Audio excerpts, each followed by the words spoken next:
Good morning, everybody, or I guess technically afternoon, and welcome to Diversity and Employer Advantage webinar that we've got going on here today. And before we begin, while we're meeting on a virtual platform, I'd like to begin today by acknowledging the indigenous peoples of the lands that we're all on today, which we call home here in Medicine Hat, which is where I'm from, currently broadcasting. And just want to begin by acknowledging and honoring that we are gathering and learning on traditional Blackfoot territory on Treaty 7 land, and we neighbor Treaty 4, and we also thank the First Nations people, past, present, and future, for welcoming us here, and also acknowledging that and thanking the Métis Nation of Alberta, Region 3, for welcoming us here. So a quick view of the agenda that we have for you today. We're going to look at diversity, equity, and inclusion, or DEI. We're going to look at what is it, what does it look like, what can we do, and then after that we'll explore workplace readiness with you, and then I'll review some resources, and then we'll have some time for Q&A. So there'll be plenty of opportunity to sort of chat, either in the chat section. There's one or two little areas as well where I'll encourage you to share with the rest of the group if you feel so led, and you can just take yourself off mute for those. So as far as introductions, so my name is Kevin Pahl. I'm the Diversity Program Manager at Being Human Services. And at Being Human Services, if you're not familiar with the company, we facilitate welcoming and inclusive, productive workplaces. And we're an integration service specialist. So what we do is we support and connect newcomers and you as employers and try to match those needs that they have and that you want with each, and try to create a sort of win-win solution. And the tagline is we have for our company is we like to be better and do better. And then my counterpart, Karen, who's been advising and facilitating as well, is on the line. So I'll let her introduce herself. Hi, my name is Karen Zeman, and I'm very happy to work with Kevin on this project. In 1980, I was very fortunate to work for the federal government in employment and immigration. It was there that I assisted people from Vietnam, South America, and European countries to settle in Medicine Hat. I realized the value of their skills and talents as new Canadians in our labor market. As time moved on, I became a language assessor and continued to meet people from all over the world. I'm now on the Executive Council for the Medicine Hat Local Immigration Partnership, and I volunteer my time to promote diversity, equity, and inclusion. My experience has given me a better understanding of the sacrifices that my grandparents made in coming to Canada to become farmers in southern Saskatchewan. I'm happy to share my knowledge and experience to advocate for people to settle in our community and also to fill the labor market needs. They come with lots of skills and experience. Thank you, Kevin. Perfect. Thank you, Karen. So throughout the presentation here today, we're going to be filling out this Venn diagram. And basically what we're going to go towards that sort of middle piece there, if you're not familiar with them. And don't worry if some of my slides, I may go a little bit faster through these, but we will pause at the very end once it's all completed, and it will be available at the end as well. So moving into section 1, diversity, equity, and inclusion. What is it? While the words diversity, equity, and inclusion are often sometimes used interchangeably, it's important to really understand that there are distinct differences. So as you'll see here, we've got, we'll start with diversity here on the left. As you can see, we've got a little infographic, some dots that are sitting there. And as you can see, they represent the various identities and differences that individuals might have in a group. And it's very important to also note that one person by themselves cannot actually be diverse. It's once we have two or more people where, individual uniqueness really starts to sort of come out. As we move on here into the middle with equity, you'll see that we've taken the random dots, we put them all into a row here. So what we're doing here is we're focusing on that sort of fair treatment and opportunity and access and advancement for all of them. So they're all sort of on an even keel or starting place. And we don't all normally start at the same place, so equity really works to help sort of level that playing field, so to speak. And then you'll see with inclusion, we've got everybody moved into a circle. And what we're doing is we're really giving everybody sort of that round table feel where we're actively engaging them so that they can sort of contribute. And inclusion really requires a sort of that intentional focus to get everybody into that circle where we can all look at each other and be on that same playing field so that we can all feel like we're fully contributing in whatever that situation might be. So moving the sort of illustration along further, some of you may have seen this type of illustration before, but basically when we provide equality to all, as you'll see there, regardless of our individual differences, it may not be enough for everybody to have the same experience as seen here when they're trying to watch the baseball game. When we provide equity, as we sort of talked about, it's considering those individual differences, and as you can see now, by giving those who needed a little bit more of a boost with the boxes, that are all now equally able to watch the game. And then if we want to take that actually a little bit further, it's actually possible to have equality of opportunities without any structural barriers if those exist. So the process is obviously ongoing. It requires us to identify and overcome those intentional or even unintentional barriers that arise from bias or systemic structures. So a nice little quote here that we have is from Verna Myers, and it's that diversity is akin to being invited to a party.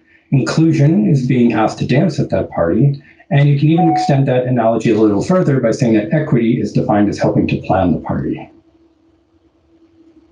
So I have a little bit of audience engagement time, and you can either give your answers in the chat or feel free to jump off mute and have a guess. But I'm curious if anybody actually knows how many Canadian Human Rights Acts there are regarding prohibited grounds of discrimination. There's a specific number that we're looking for. And then once, I'll give you all some time to sort of think or consider that, and then I'll actually reveal that and we can talk about that quick.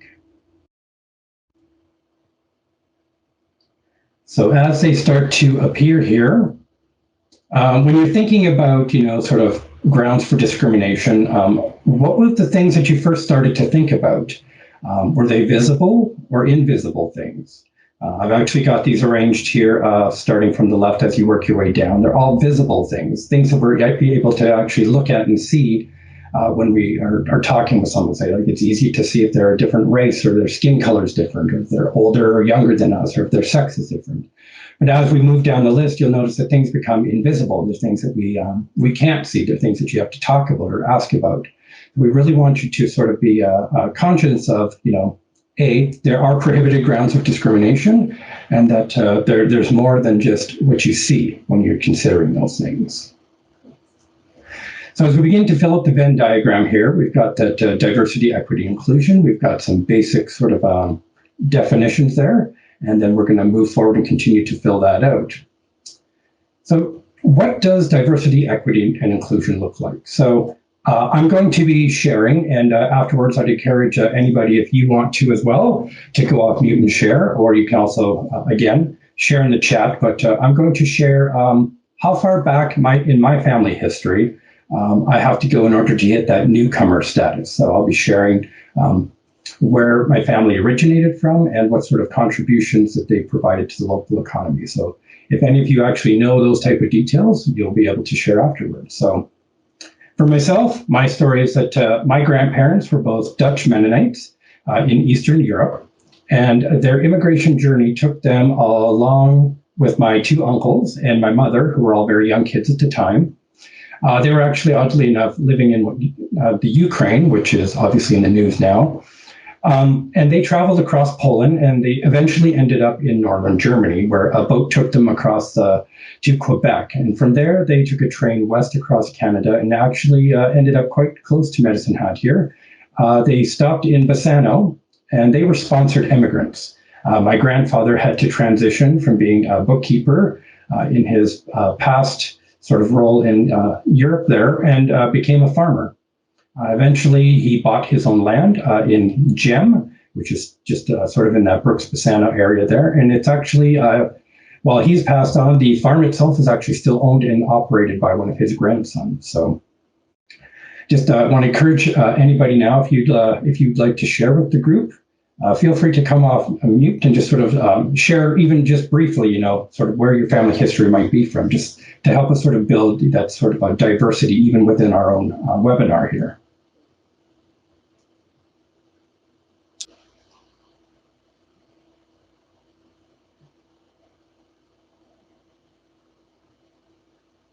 Okay, perfect. That's fine.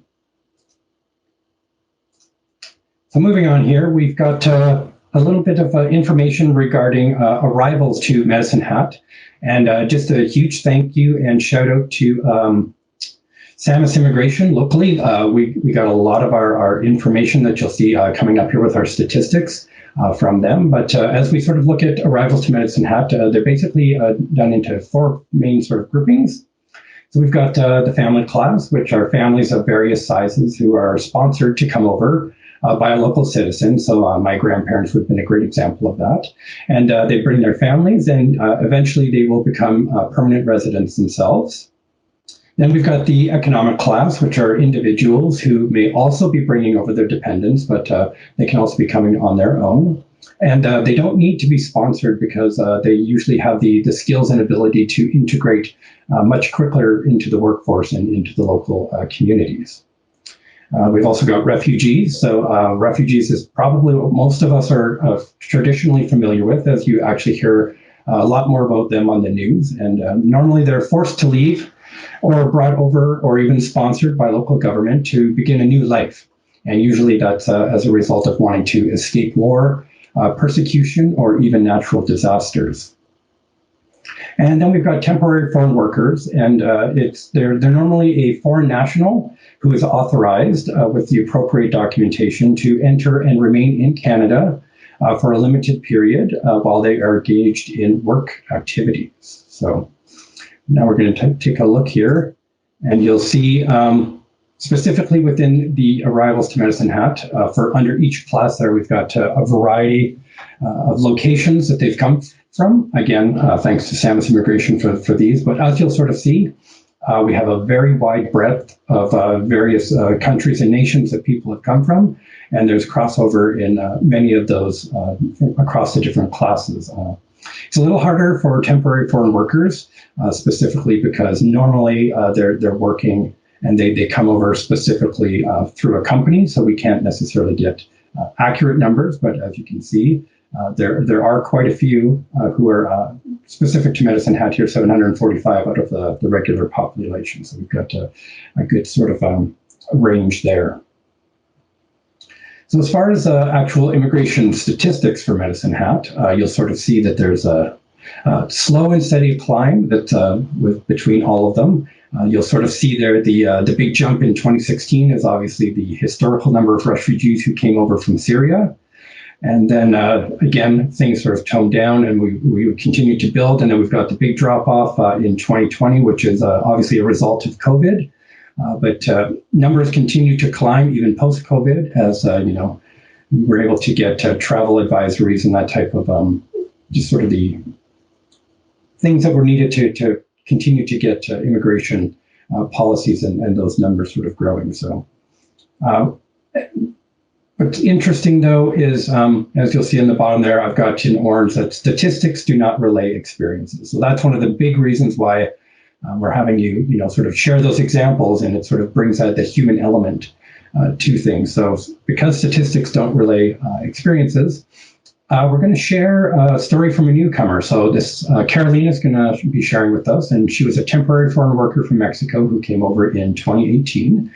She's actually a permanent resident now, and she's going to share a story with us. And basically, through the newcomers who are going to be sharing, we asked them to share an example of how inclusion or exclusion in their workplace has affected their time at the job and sort of their enjoyment of working there. So I'm going to turn up my volume just in case it doesn't come across directly through the PowerPoint. So if it does have to pick up on my microphone, you'll be able to hear that. But we're going to now hear from Carolina.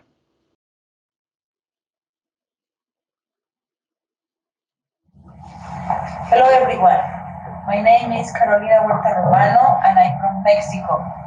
I have a very good story to tell you. When I came to Canada, when everybody came to Canada, everybody looking for a job, right? And sometimes you don't know what to do, right? But somebody told me that, hey Karens, you can go to Be Humans, and there they can help you to find a job. So I came to Be Humans, and in here I find a very nice people. and they help me for finding a job. In Leisure Way. Leisure Way is one place from Medicine Hat is for retired people, right in the farm. It's a beautiful place, and most people don't love that place. So in that place, I meet Pat and Karen. They are the owners of that company. So when I meet the owners, I'm feeling like was nervous in my body, right? I say, I don't know what to do, or I'm feeling like, oh, I'm scared, right? But after 1 year, I'm feeling like I'm free in there. So in that place, I found a very good opportunity, because in there I took my course in there for via healthcare, and my course was about 1 year for finish that course. So they helped me to take that course, and I am very happy with that. So I'm happy in there. My boss is happy with me, and I try to be my best in there, because I love this job.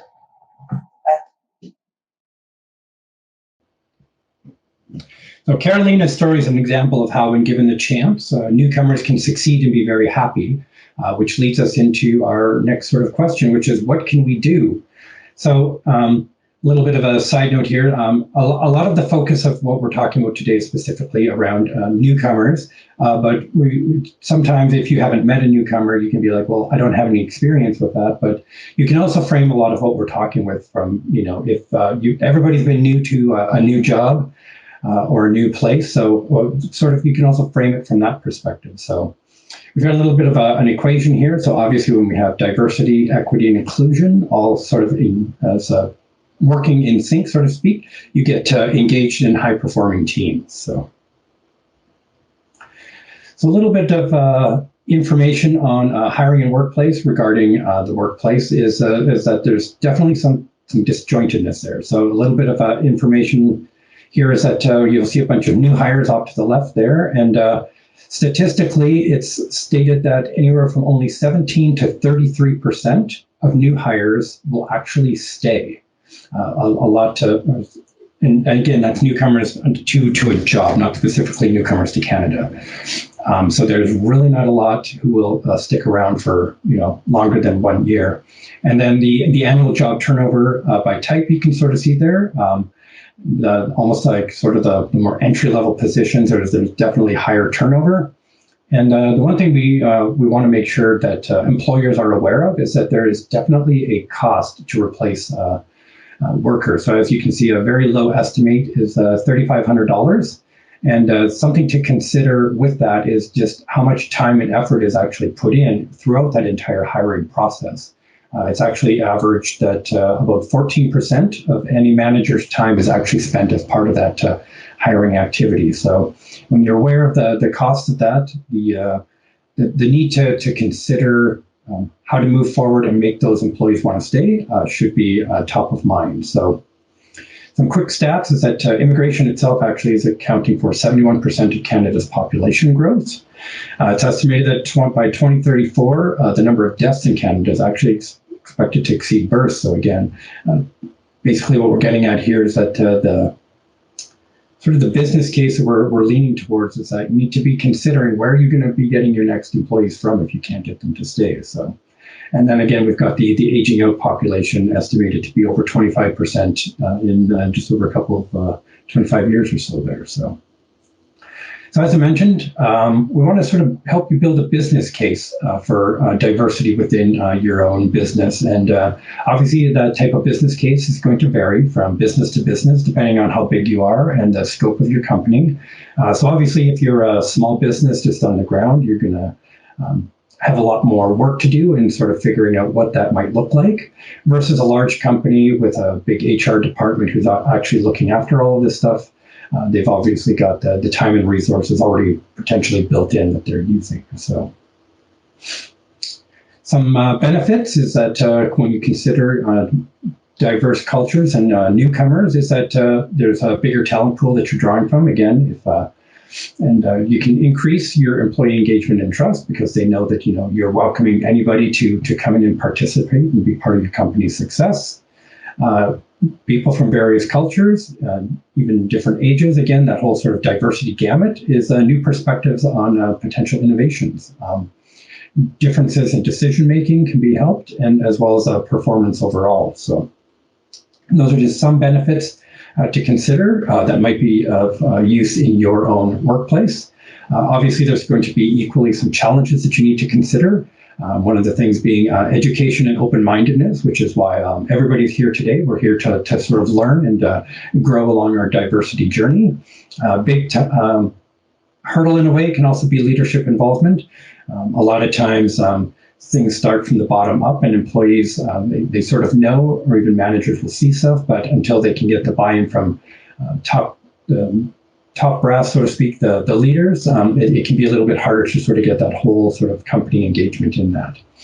As I mentioned before, depending on if you're a big or a small company, measurement is going to be really hard, especially and even more time consuming as you're a smaller business versus big companies who have those HR departments to look at that. Another challenge is the actual intervention and training within. If you're just starting to institute diversity, equity, and inclusion training in your own company, it's going to be harder to sort of get that training going. But we definitely want that if intervention needs to happen, that those type of things are actually being addressed. And silos are, again, specific to big companies. When you've got a company all across, say, Canada, and there's different work environments or locations, it's going to be harder to spread that message and have consistency in your diversity plan. So definitely things to consider about there. So I want to build out some practical strategies for successful improvement to sort of help you along your way. So one is to really assess how diverse and inclusive is your workplace right now. You can begin by sort of looking at and strengthening your own diversity and inclusion policies, looking at your recruitment practices, making sure that all of those type of things are really inclusive. Some more things to consider is creating environments for positive interaction. So a lot of times employees will come in and, they're wanting to fit in. And if they don't feel like there's positivity there, they're going to, sort of shy away, or it could be a contributing factor to why they're not staying for more than a year, as the statistics say. So obviously making gatherings inclusive, and gatherings can be just, that first week of onboarding. It can be, team building things down the road, just to make sure that you're hitting those. Big thing to consider as well is, communication. As I sort of mentioned before, a lot of times exclusion, for the most part, can be noticed, but there's plenty of times where exclusion can be happening behind the scenes. But letting all employees know that if it's happening to them, or if they see it happening, that they need to bring that sort of forward. It needs to be verbalized. Otherwise, you can't make any changes or sort of help that situation along. And then again, the education piece, obviously, committing to ongoing diversity learning and training. Whether it's more webinars, reading blogs, just getting information, or even talking with other employers about what they're currently doing will sort of help with that. So to sort of recap those last couple of bits is just really taking that time to reflect on your work environment and making sure that you're creating an environment for positive interactions. A good suggestion that actually came up from one of our previous webinars was making sure that any new employee, whether it's a newcomer or somebody that's new to the office, that they have a buddy or an ally, somebody who they can go to and ask all of those sort of newcomer questions to, how to get around the office. If the manager might be too busy for those type of things, but having somebody that they can really talk to and get to know the company and what they need to be doing.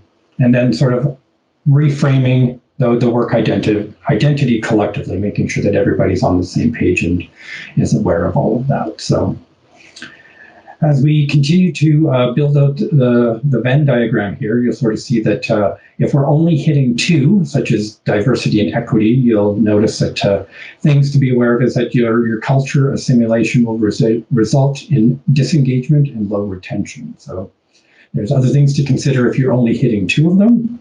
But again, as we fill this out, there'll be more time to reflect on them. So As much as it addressing only one or two of these falls short, what we're really aiming for here is in the center is this, sort of that a sense of belonging is truly what we're sort of building towards here. So moving forward, we're going to hear from Roland, so another newcomer video. Again, he was asked the same question to share about inclusion or exclusion in the workplace and his sort of thoughts on that. And skilled worker from Ghana came here in 2019, and you will hear now sort of his story and where he's at. Hello, my name is Roland, and I'm from Ghana in West Africa. I immigrated to Canada in 2019 with my family. I came through the Express Entry program. Arriving here, I have worked at lots of places, I must admit. I worked as an assembly line worker at a greenhouse. I have also worked at the grocery store as a cashier. I have worked with Statistics Canada. Currently, I am engaged with Salvation Army as a community worker. I am also in school pursuing my second degree in social work at the University of Regina. I volunteer with the Food Bank and the Viner Center. Well, my general experience concerning the work environment is that many people are willing and ready to support you to succeed. I have met very kind people all through the places I have worked, and they have built my capacity and my knowledge bank. What I would want to say is that at the work environment, especially as newcomers, we should be open to new ideas. We should take criticism. I mean, when situations arise, we should not hide behind our skin color and say people want to victimize us or whatever. For me, where I am coming from, I believe that we had a different working culture, and Canada is different. So there were a lot of things I had to learn new. I'm still learning, and I encourage all of us to be open, to learn, to be fast learners, and we shall succeed. For those who are yet to work, volunteering is a very good area to start from. We have a lot of places in the community where you can give off your time to learn, and it's also a good place to get good references when you're looking for a job. I wish all of us good luck in our work journey. Thank you. Thank you to Roland for participating and sharing in our video. So when you come back from sort of Carolina's story and Roland's story together, working together, being supportive and kind, and having that give and take from both sides will benefit both sides, and it including those sort of new ideas and learning opportunities. So as we finalize the Venn diagram here, you'll see that the center belonging is now filled out. So obviously when an organization that engages the full potential of the individuals, so their workers and staff, is when innovation thrives, views, beliefs, and values are integrated sort of together. So ways to sort of influence a newcomer's sense of belonging. Obviously, one of them is sort of that motivation, as you sort of heard with Carolina. Once she had the motivation and was connected and belonged in the company, she really thrived. Again, sort of giving opportunities, the availability of groups, people, places, times, and spaces that sort of enable that sort of opportunity to belong within your company. And then competencies is another thing. So when people have their skills and abilities being used and they're connecting, and they just really get that sense of and experience that sense of belonging in the workplace. So essentially the heart of this is that employees with a sense of belonging should really be at the heart of your retention strategy. So now we're going to look at exploring workplace readiness. And one of the things we've developed here at Being Human Services is we've got a questionnaire tool, and it sort of explores workplace readiness in relation to newcomers, or newcomers to the office, specifically through sort of an HR lens that you as a small business owner can confidently hire and retain employees.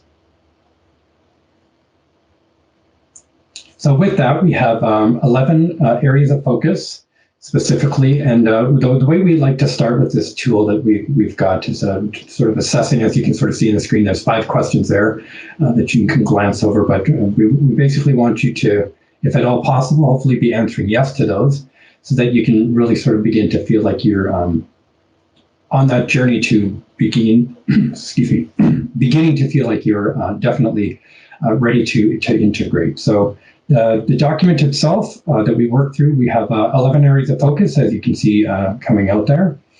And the way we focused on this is through the hiring process, so to speak. So as a company, making sure you might want to sit down with us or work through this document to sort of see, are your job descriptions up to date? Are they actually being inclusive? How are your screening and interviewing processes? So it's really that whole journey that you would be going through to hire and retaining somebody that we can sort of work through there. So we actually are currently offering a one-on-one consultation, so we can actually walk through this document with you if you'd like, to sort of pick and choose where you might want your area of focus to sort of start with. The overall concept is really to look at it through that lens of the newcomer again and sort of assess things. Let's see here. So yes, we're hoping that it will either guide conversations, either through a one-on-one meeting with us, or even within your own teams internally. Self-assessment, you can be going through and doing that by yourselves again. We've got some what we call industry benchmarking, in that we've got some standards in there as far as, things that are to be included in each section, or things for you to consider in case you haven't been able to do that type of research yourself. And then we want to establish actionable items, so things for you to do, things for you to come up with, so that you're moving yourself forward. And then something else that we're currently working on right now is we have tip sheets for each of those 11 sections. So if you're interested in anything, we'll be, as we build out that content, we're going to be adding that to our website. So as a further resource, once you've gone through any of those 11 sections, there will be additional resources for that. So the goal of our consultations, and they are free, by the way, is to instill that sort of confidence, like I said, in your ability to effectively respond to either newcomers from Canada or to your workplace, and really be able to sort of build out your company that way. So just going to quickly review some resources that we've put together on top of that. So as I mentioned, we're currently doing one-on-one free consultations. This program, Diversity and Employer Advantage, is actually funded by the Alberta government. So if you want to engage in our services in regards to this, it's totally free to do that.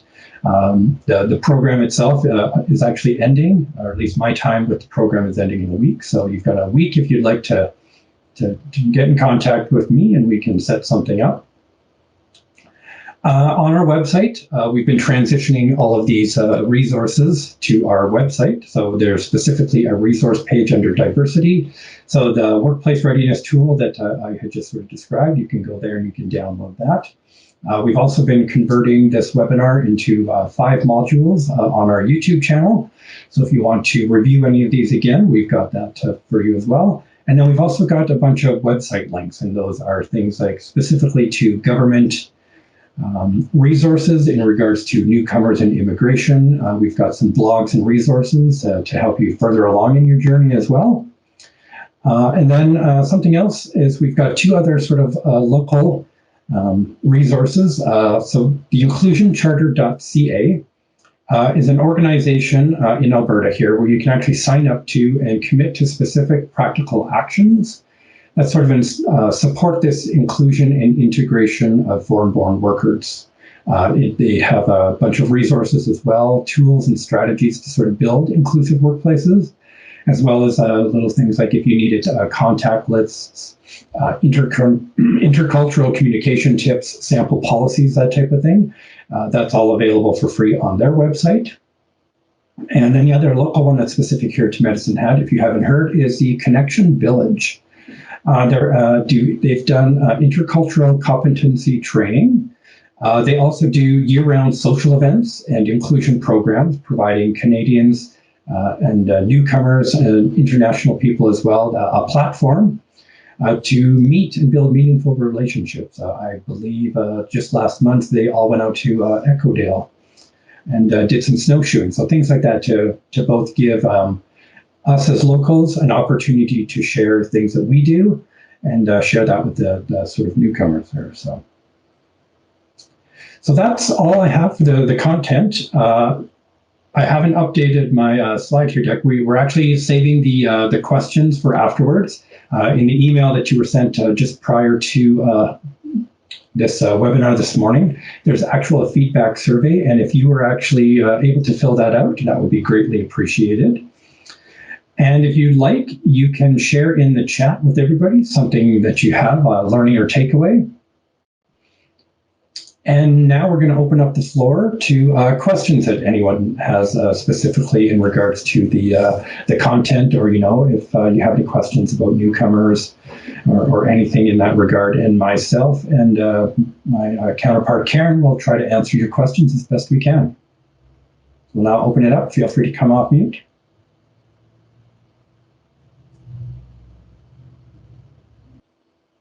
A follow-up question, just because a lot of the people who are attending today are business owners, and this might be valuable to them. From a managerial perspective, how can you identify the ground level DEI issues within your organization?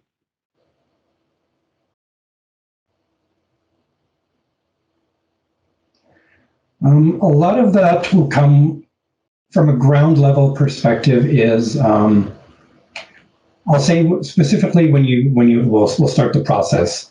When you're creating job descriptions, and even how you interact with your employees, there's a lot of things that we take for granted that newcomers won't be familiar with. So a good example of that would be slang or idioms that are local here. So a lot of times you may say something to somebody, even in an interview, you may be like, so do you I'm trying to think of a good one off the top of my head, but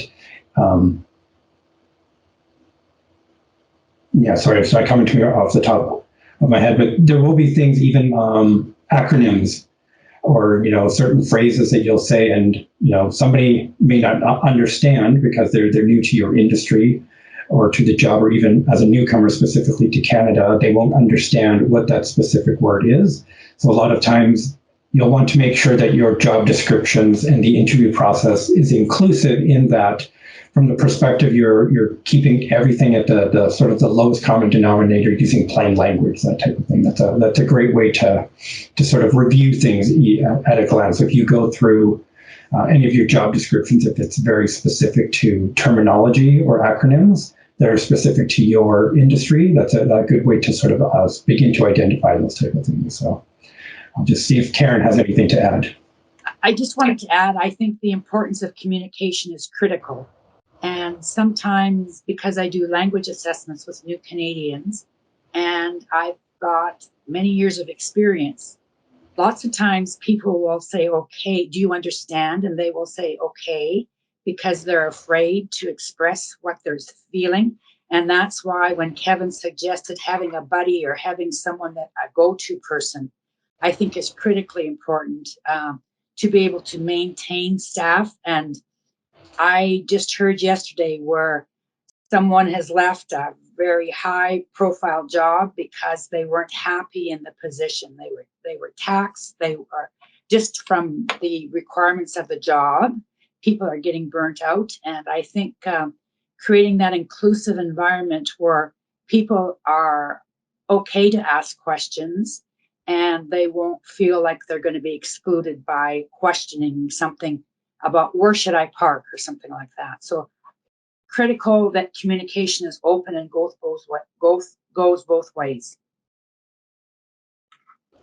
We also have a question in chat here from Arnie, who was asking, do you have a webinar that focuses on the current existing employees and how they should be ready to accept and integrate newcomers in the workplace?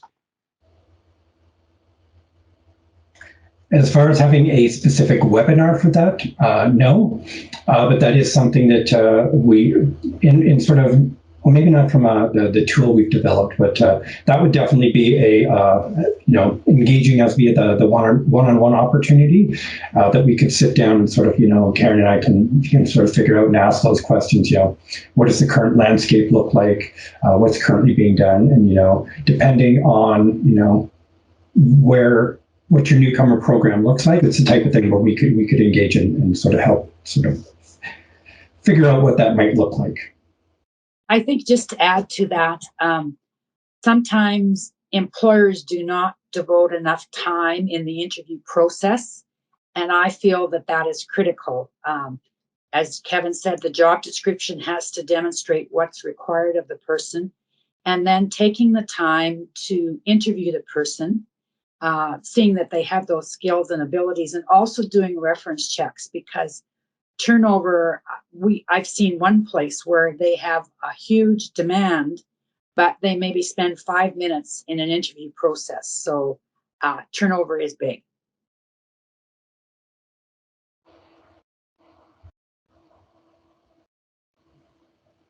Okay. Any other questions?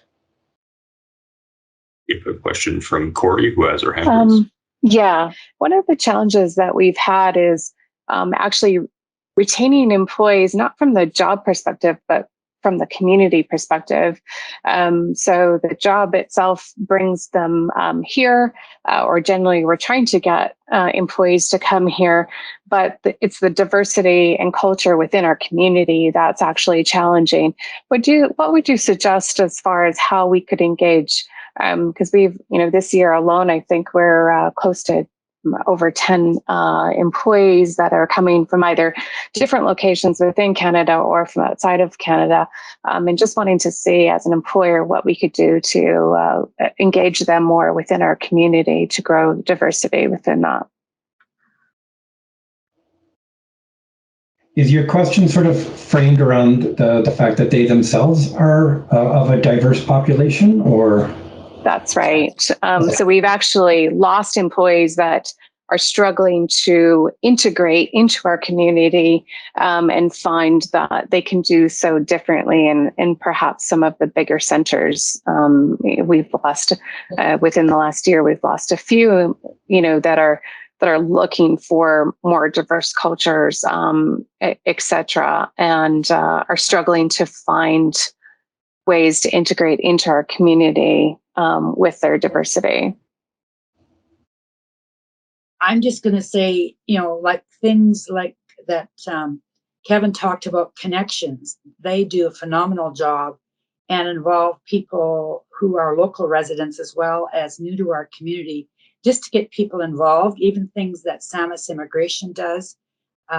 With COVID now, we haven't been able to do the event at the center downtown, but just seeing the different cultures, their dance, their foods and things like that, having people engage in that, and maybe existing staff along with the newcomers. I'm just going to suggest that. Thank you. Yeah, no, I'll definitely echo the Connection Village. I didn't mention it, but well, obviously a little different now with COVID. Obviously meeting in person isn't ideal, but once things start to get back to normal, as we'll call it, I know that they put on a lot of events specifically throughout the year. They actually do international potlucks. So they'll rent out a big facility and everybody just brings, and you're encouraged to sit down and engage with all the various cultures of the people who show up and share food. They do like little soccer tournaments and stuff. So I would definitely say that they're a good resource to sort of get plugged into. Thank you.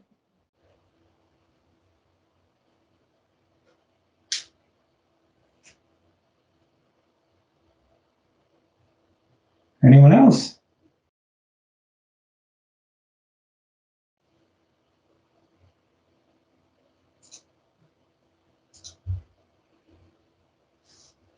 See, no more questions. I'd just like to thank you and your team for coming out to give this seminar, and I would like to thank everyone who came out to attend as well. And I hope you guys got some takeaways from this. Yeah, no, thanks for having us and letting us host this. So, like, on behalf of Human Services and the Government of Alberta, thank you for participating in our Diversity and Employer Advantage webinar. And for all of you who attended, we just wanted to wish you luck in your continued diversity journey, because to make a lasting difference, it takes all of us.